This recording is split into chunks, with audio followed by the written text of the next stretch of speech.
Hai semua, kembali lagi ke channel ini.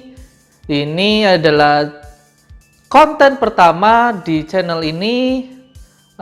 Kontennya apa? Kontennya ngobrol-ngobrol dengan seseorang yang luar biasa. Nah, seseorang itu siapa? Bisa dilihat sebelah kiri. Iya, editor, jangan malas-malas. Ayo di-insert CV-nya. Nah, orang ini seorang teman luar biasa, pekerjaannya di dunia pendidikan juga luar biasa. Dia menjadi pembicara, inspirasi, juga sudah menghasilkan berbagai macam buku tentang pendidikan. Nah, seperti apa sih tanya jawab saya? Apakah seru atau tidak seru? Kita saksikan sesaat lagi. Cekidot. Lalu ini ya, apa itu teknologi itu sekarang kan agresif sekali ya, sangat agresif ya toh. Jadi semua sekarang itu jadi digital ya toh. Uang digital, transportasi digital, kemudian relasi digital ya toh. Semua jadi digital ya toh. Iya. Semua itu sekarang wah digital semua deh, belajar pakai digital ya toh. Nah, kira-kira Miss Amel ini setuju nggak sih kalau kita itu pakai yang digital itu kira-kira? Oke. Buat aku sih gini, dalam semua hal itu ada hal yang kita bisa pilih gitu ya. Untuk hal-hal yang esensial seperti hubungan, komunitas, kemudian misalnya let's say ibadah, itu akan sangat baik kalau kita memang personal gitu ya. Itu sesuatu yang sifatnya adalah personal experience gitu. Tapi untuk hal-hal lain yang bukan hal-hal esensial, nah itu sebenarnya kesempatan. Karena tadi ya banyak dari kita tuh sebenarnya waktu-waktu kita habis untuk mengurus hal-hal yang non esensial, padahal waktu-waktu itu kita bisa pakai untuk sesuatu yang lebih esensial seperti keluarga, hubungan dan lain-lain. Banyak dari kita yang ngurusin hal-hal yang non esensial. Nah, hal non esensial ini kalau bisa dibantu dengan teknologi tentu bagus banget gitu ya. Kalau misalnya ngomong uang digital, saya ini dari nggak hanya dari pandemi ya, dari tahun kemarin sejak platform dompet digital itu banyak, saya juga penggemar gitu, karena buat saya ini orangnya a bit careless gitu, lupa naruh dompet di mana gitu ya. Jadi kalau apa namanya gitu ya. iya, apa namanya, jadi ketinggalan lah inilah itu gitu ya, dan tambahan lagi ada diskon itu tadi kan. Jadi itu bisa jadi menolong banget sih buat aku gitu. Jadi bisa apa namanya, nggak perlu bawa dompet kemana-mana, pakai uang digital aja, safe, buat aku safe. Terus kemudian sekarang di zaman pandemik juga safe gitu, karena nggak perlu pegang uang secara langsung. Sekarang kalau pergi makan selalu yang ditanya ada bisa bayar pakai apa aja di sini, yang non cash gitu, yang non tunai gitu. Itu sih jadi kebiasaannya. Jadi untuk hal-hal yang memang bisa membantu meningkatkan kualitas hidup kita, kenapa enggak gitu. Meningkatkan kualitas hidup ini dalam artian kita bisa punya waktu atau punya kesempatan untuk meningkatkan hal-hal yang lebih esensial itu tadi. Itu sih. Terus berkaitan dengan digitalisasi itu juga ya toh. Ini kan sekarang sekolah atau lembaga pendidikan itu kan semua berinteraksinya secara digital semua ya toh. Bahkan ada yang menyebut ya toh, mungkin di masa yang akan datang itu sekolah atau lembaga pendidikan itu wes gak perlu dah gitu. Wes digital aja semua gitu. Kira-kira menurut Miss Amel sebagai educator ya toh, apakah digitalisasi ini bisa menggantikan sekolah atau lembaga pendidikan lainnya seperti itu? Agak susah ya kayaknya ya. Buat saya pribadi, gini ya, edukasi itu tidak hanya sekedar kita passing informasi. itu ya. Jadi itu level yang paling rendah dari namanya edukasi, hanya passing informasi. Tapi dalam sebuah proses edukasi sebenarnya kita rindu melihat pribadi-pribadi yang tertransformasi gitu, yang berubah. Jadi karakternya lebih baik, cara berpikirnya lebih kritis, lebih analitis, lebih problem solver, dan itu yang tidak bisa sebenarnya kalau kita hanya menyerahkannya pada platform digital gitu. Let's say saya taruh semua materi-materi saya di dalam LMS, anak-anak tinggal lihat sendiri. Itu akan menyelesaikan yang pertama, mereka dapat informasi, tapi tidak bisa mentransformasi mereka. Karena untuk mentransformasi itu perlu koneksi gitu ya, perlu role model, kemudian perlu ditunjukkan bagaimana caranya. Yang itu menurut saya masih tidak bisa difasilitasi hanya dengan kertas atau dengan video, let's say, yang paling bagus gitu. Nah itu perlu ada hubungan gitu antara pendidik dan yang dididik untuk menghasilkan pribadi-pribadi yang tertransformasi itu tadi. Gitu sih menurutku. Jadi nggak akan tergantikan sih. Tidak ada tergantikan, luar biasa. Jadi menurut Miss Amel itu ya apa namanya, sekolah atau lembaga pendidikan itu masih perlu karena perlu role model atau contoh gitu ya, teladan bagi anak-anak. Bagaimana sih melakukan ini atau melakukan itu dengan baik, seperti itu ya. Nah, kemudian nih teknologi itu kan sering ini ya, sering berantem ya toh sama dunia ekonomi atau finansial ya toh. Karena apa? Teknologi itu kan sering makan dana itu paling besar ya toh. Makan dana paling besar, tapi dia ini apa namanya, hasilnya itu kurang tampak atau kurang kelihatan ya toh. Ini sebagai contoh aja nih, ada jokes mengenai marketing dengan ini orang IT ya toh. Jadi ini ada bosnya ini kaya ya toh, mendirikan sebuah perusahaan ya toh. Terus dia ini kan punya anak buah ya, atau ada orang IT, orang desain, orang marketing, orang administrasi seperti itu. Nah, kemudian datang nih orang marketing, "Pak Bos, saya mau minta 100 juta." Terus bosnya ini bilang, "Buat apa?" "Oh, ini mau promosi saya. 100 juta buat promosi." Ya toh. Terus oke, ini saya kasih 100 juta. Nah, bulan berikutnya ini orang marketing datang, "Pak Bos, ini saya sudah menghasilkan 200 juta untuk perusahaan kita." Ya toh. Jadi orang marketing ini hebat sekali. Dia bisa menghasilkan 200 juta dalam sebulan ya toh. Terus ini ada orang lain, orang IT datang, "Pak Bos, ini saya mau bikin server, Pak Bos. Saya perlu 100 juta." Ya toh. Terus Pak Bos, "Oh, server ya, bagus-bagus. Biar data kita aman ya, oke. Nih, saya kasih 100 juta," kan gitu. Pak Bosnya ini kan kaya raya kan. Terus orang IT-nya dikasih 100 juta, terus 1 bulan kemudian orang IT-nya datang lagi. "Pak Bos, saya datang lagi. Saya mau melaporkan kalau server sudah terpasang ya toh, sudah berjalan dengan lancar." "Oh gitu ya, bagus.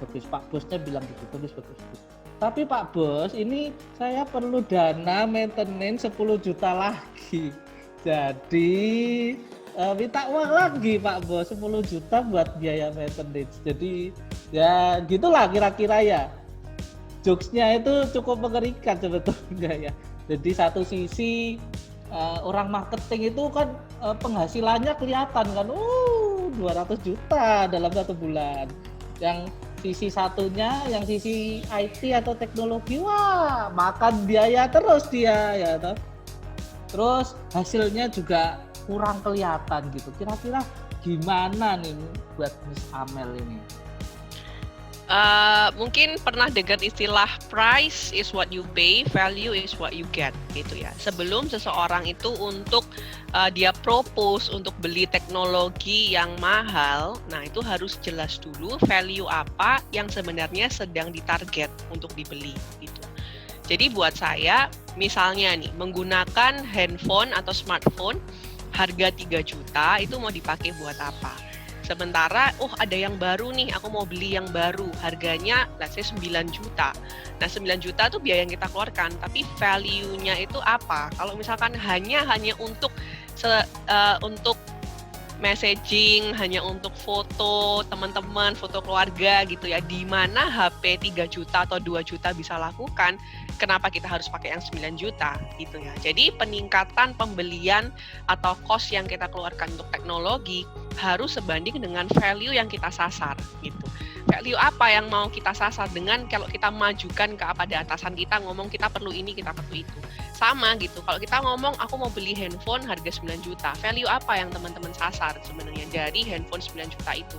Kalau hanya untuk keseharian aja, yang dimana handphone 3 juta aja bisa lakukan, kenapa harus beli yang 9 juta gitu ya. Jadi itu mesti juga dari cara kita manage, makanya nggak hanya berlaku untuk teknologi, untuk segala hal sebenarnya. Value apa yang kita dapatkan dari setiap biaya yang kita keluarkan, itu kita mesti lihat, karena nggak selalu sebanding, nggak selalu price-nya banyak, value-nya banyak, nggak selalu gitu, karena value itu tergantung dari bagaimana tadi saya bilang memaksimalkan atau mengeluarkan fitur-fitur terbaik dari yang kita udah beli gitu kan. Sama kita misalnya beli iPad yang besar tuh harga 20 sekian juta. Kemudian itu kalau dikasih ke orang tua, mereka mungkin pakai itu buat telenan gitu. Kan sama gitu. Kita pay the price 20 juta, tapi value-nya seharga value telenan yang mungkin kalau di pasar tuh 10.000 gitu. Jadi tergantung daripada kita mendapatkan value apa dari barang yang kita beli. Itu yang pertama. Kemudian yang kedua, tadi kalau dari ceritanya Mr. Henry, antara marketing dan teknologi, marketing bisa langsung keluarin hasil 200 juta gitu ya, keluar 100 juta buat biaya marketing, balik 200 juta. Sementara kalau teknologi ini kok nggak kelihatan gitu, malah maintenance kayaknya kayak keluar terus gitu ya uangnya. Teman-teman juga mesti tahu ada dua istilah yang hampir mirip. Yang pertama itu output, yang kedua itu outcome gitu ya. Output itu biasanya sesuatu yang measurable. Kayak si marketing ini tadi, outputnya dia langsung dapat 200 juta gitu. Sementara outcome itu sesuatu yang lebih jangka panjang, lebih bersifat dampak gitu daripada sesuatu yang kita bisa kuantifikasi biasanya.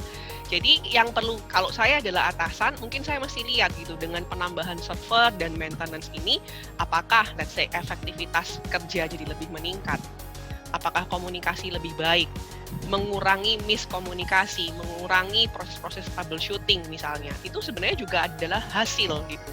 Tapi mungkin karena tidak berupa angka, jadi kadang orang tidak tahu bahwa itu sebenarnya adalah hasil. Gitu ya. Sama juga kita pakai teknologi, bukan hanya kita beli teknologinya, sekali lagi value apa yang kita dapatkan. Value itu nggak hanya ngomong soal uang gitu ya, nggak hanya ngomong soal material gitu, tapi sebuah manfaat apa yang dihasilkan. Nah itu yang harus kita bisa laporkan sebagai outcome kalau kita menggunakan teknologi. Itu sih menurut saya.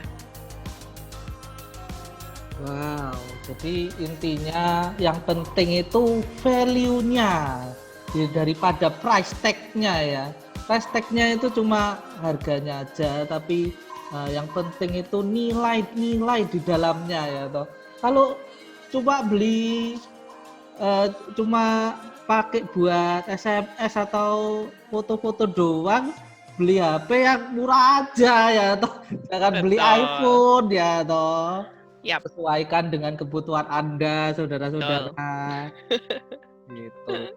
Nah, lalu nih, teknologi itu kan kalau semakin maju itu ada harga yang harus dibayar kan, ya.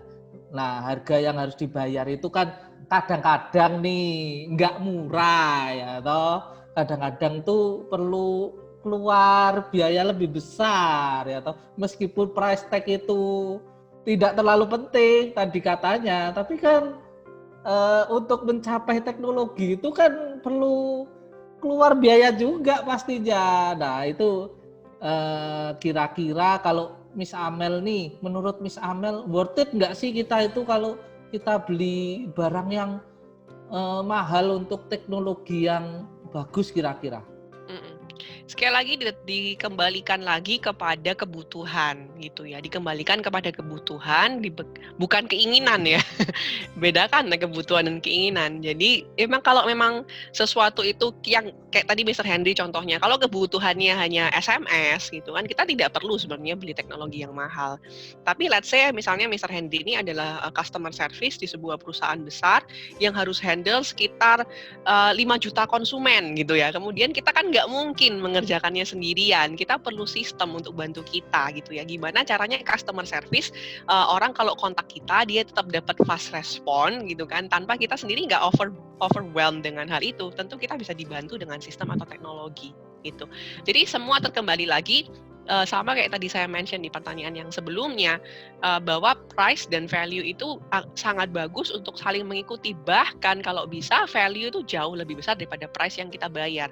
Dengan harga sekian kita bisa dapat value apa nih? Misalnya membeli sistem customer service itu tadi. Mungkin harganya mahal, bisa jadi 50 juta misalnya kayak gitu. Tapi itu bisa handle bisa sampai 1 juta sampai 5 juta konsumen, di mana omset dari 5 juta konsumen itu sudah 500 triliun. Ya kenapa enggak? Kalau misalkan kita gunakan gitu ya. Tadi sekali lagi harus kembali kepada kebutuhan dan kemudian pada outcome apa sih yang kita harapkan gitu. Seberapa penting sistem tersebut di dalam proses bisnis kita, itu perlu tahu gitu. Tiap bisnis punya core-nya masing-masing gitu ya, punya core-nya masing-masing. Misalnya let's say sekolah pada core utamanya mungkin pada proses pengajaran. Kalau misalnya nanti usaha apa punya core-nya itu di customer service-nya misalnya seperti itu. Jadi itu kita bisa nilai dari situ titik mana yang kita bisa invest teknologi yang mahal, titik mana yang kita nggak perlu invest teknologi yang terlalu mahal gitu sih. Jadi dikembalikan lagi kepada value yang kita mau dapatkan dari teknologi tersebut. Jadi kalau saya secara pribadi bukan beli yang paling mahal atau yang paling the latest gitu ya, tapi beli yang sesuai dengan kebutuhan. Sesuai dengan kebutuhan, itu pun kan kebutuhan kadang banyak, sesuai dengan yang mana yang menjadi core dari kebutuhan itu sendiri gitu. Jadi dalam satu organisasi let's say ada 5 departemen gitu. 5-5-nya bisa kita upgrade dengan teknologi. Tapi di antara 5 ini mana yang sebenarnya core proses dari organisasi saya? Misalnya core prosesnya ada departemen A. Maka departemen A ini ya pasti saya akan alokasikan upgrade teknologinya lebih banyak daripada departemen B, C atau D. Kayak gitu sih kayaknya. Menarik. Jadi pada intinya kembali lagi ke kebutuhan ya toh. Jika Anda membutuhkannya kecil, belinya yang kecil aja. Kalau kebutuhan Anda besar, ya Anda jangan sungkan mengeluarkan uang yang diperlukan untuk mencapai teknologi itu gitu. Dan juga perhatikan core bisnis Anda seperti apa ya toh. Jika Anda banyak pelanggan seperti customer service, nah Anda perlu menyiapkan sistem untuk di customer service itu. Jadi core-nya ya. Kemudian nih, Miss Amel, pertanyaan selanjutnya. Ini teknologi itu kan sekarang itu penting banget ya. Bahkan sudah sejajar dengan konsumsi rokok ya toh. Kalau dulu ya toh enggak makan enggak apa-apa deh asal bisa merokok ya toh. Kalau sekarang kayaknya ini ya, nggak makan nggak apa-apa deh asal bisa beli pulsa ya toh, bisa main TikTok, bisa main Instagram gitu kira-kira. Nah, menurut Miss Amel nih, apakah memang segitu pentingnya teknologi itu di kehidupan kita ya toh? Iya. Sekali lagi tadi kan saya bilang teknologi itu sebenarnya tools. Cuma kadang memang kita manusia itu kalau udah keenakan pakai tools tertentu, jadi kayak nggak mau dilepas gitu ya. Nggak mau kehilangan tools tersebut, menjadi nyaman dengan tools tersebut. Nah itu yang harus jadi jadi case akhirnya. Buat saya pribadi, teknologi itu harus taruh di tempatnya. Tempatnya adalah dia tools yang bisa enhance kita punya kualitas hidup gitu. Dia bisa meningkatkan kualitas hidup kita, bukan sebaliknya gitu ya. Jadi bukan sebaliknya. Kalau misalnya kita mungkin dengar berita-berita di mana orang sampai mencuri misalnya karena perlu uang untuk beli wifi. Nah itu menurut saya itu teknologi udah akhirnya menurunkan kualitas kehidupan manusia. Nah itu yang kita juga harus hati-hati gitu. Sekali lagi sebenarnya segala sesuatu punya potensi untuk bikin kita jadi kecanduan gitu ya. Kayak tadi contohnya soalnya rokok. Segala sesuatu punya potensi untuk kita jadi kecanduan. Dan segala sesuatu kalau udah berlebihan memang jadi nggak baik pada akhirnya gitu. Jadi buat saya pribadi harus teknologi diposisikan pada tempatnya gitu. Jadi bukan teknologi yang mengontrol hidup kita, akhirnya kita nggak bisa hidup tanpa teknologi. Tapi kita memang harus jadi masternya dari teknologi tersebut. Yang sekalipun nggak ada teknologi, kita mastermind-nya. Toh semua prosesnya kita yang ada di dalam diri kita juga gitu. Kita akan nemu aja caranya bagaimana untuk kita bisa menolong hidup kita lagi gitu walau nggak ada teknologi gitu. Buat saya pribadi sih hal-hal yang esensial kita harus terus ingat tadi ya kayak hubungan keluarga dan lain-lain. Kemudian ada tempat-tempat dan kotak-kotaknya sendiri. Itu jangan sampai teknologi itu menjadi masternya kita, itu sih yang akhirnya menjadi berbahaya buat kita. Jadi itu ya jawaban dari Miss Amel ya toh bahwa yang penting itu teknologi itu alat ya toh, alat untuk meningkatkan kualitas hidup saudara-saudara.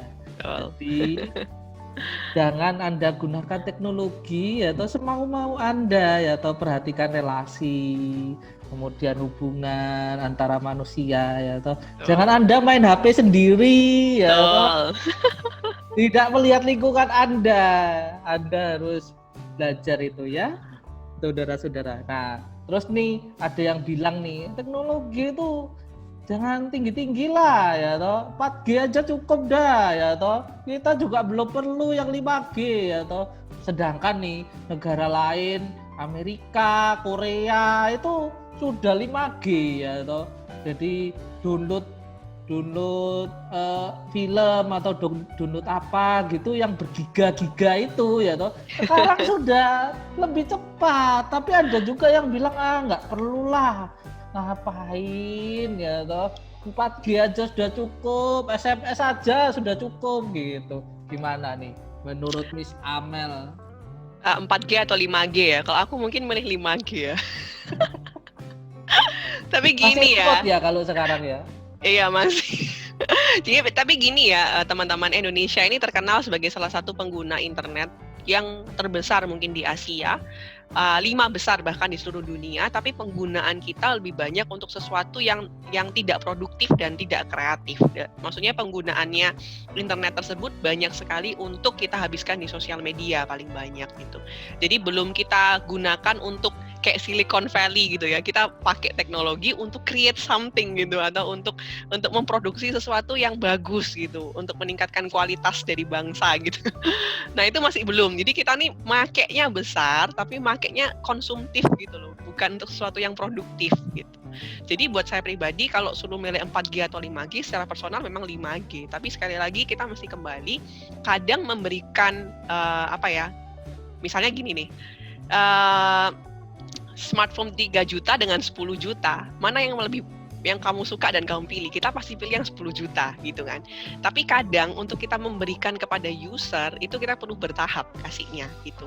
Aku kasih yang 3 juta dulu, kamu bisa responsibel dengan 3 juta ini, kamu tahu cara makainya yang benar, maka kamu berarti ready untuk yang 10 juta gitu ya. Ngerti ya Mr. Henry ya maksudnya ya. Jadi kadang kita ini diberikan teknologi yang besar, itu kitanya yang nggak ready untuk menggunakan teknologi yang secanggih itu. Akhirnya kita menggunakannya dengan cara yang salah dan bukannya produktif, malah destruktif gitu. Akhirnya malah jadi akses-akses yang nggak benar lah malah moralnya makin bobrok lah, karakternya makin nggak baik lah. Nah bisa jadi ada dampak seperti itu. Jadi sekali lagi mesti apakah kita ready, itu pertanyaannya. Dengan teknologi yang canggih, apakah kita ready? Dan selama ini kita sendiri nih, semua yang mendengarkan, kita selama ini pakai teknologi internet dan wifi ini untuk apa selama ini? Lebih untuk konsumsi diri kita sendiri, streaming, nonton gitu misalnya, atau untuk sesuatu yang lebih produktif. Nah itu kita bisa nilai sih apakah kita siap untuk sesuatu yang lebih canggih ke depannya. Menarik. Jadi intinya itu jangan konsumtif ya toh. Jadi harus lebih produktif lagi saudara-saudara. Jadi Anda yang di rumah ya kan produktif. Coba bikin YouTube kayak saya ya toh.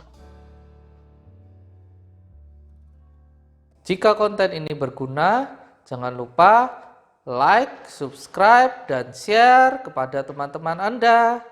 Sampai jumpa.